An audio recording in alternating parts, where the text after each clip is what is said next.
ढेर बोल बता रख दी चिर के पतैले बिया लइका हिर के पतैले बिया लइका हिर के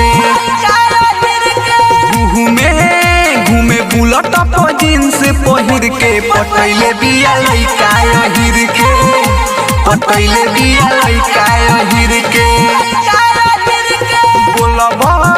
ढेर बोल बता रख दी चिर के पतैले बिया लइका हिर के पतैले बिया लइका हिर के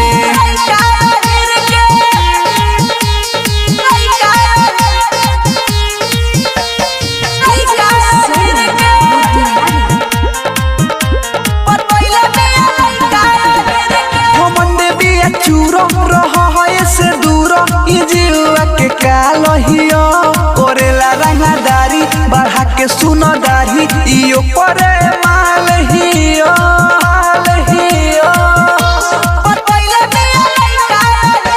घमंडे बिया चूरो रहा है से दूर जीवा के कालहियो करेला रंगदारी बढ़ा के सुनो दाढ़ी इयो करे माल हियो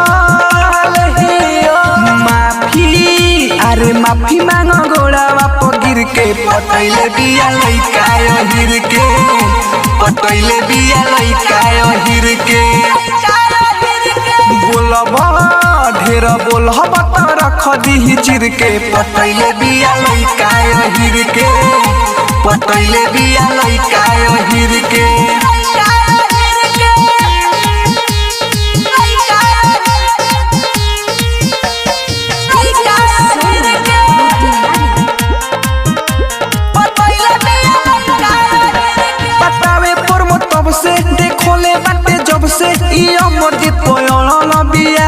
दीवाना बारे जितना चाहिए के इतना नजर में सबके गोल बिया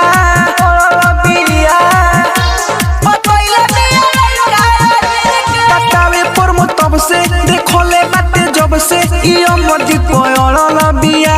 दीवाना बारे जितना चाहिए के इतना नजर में सबके गोल बिया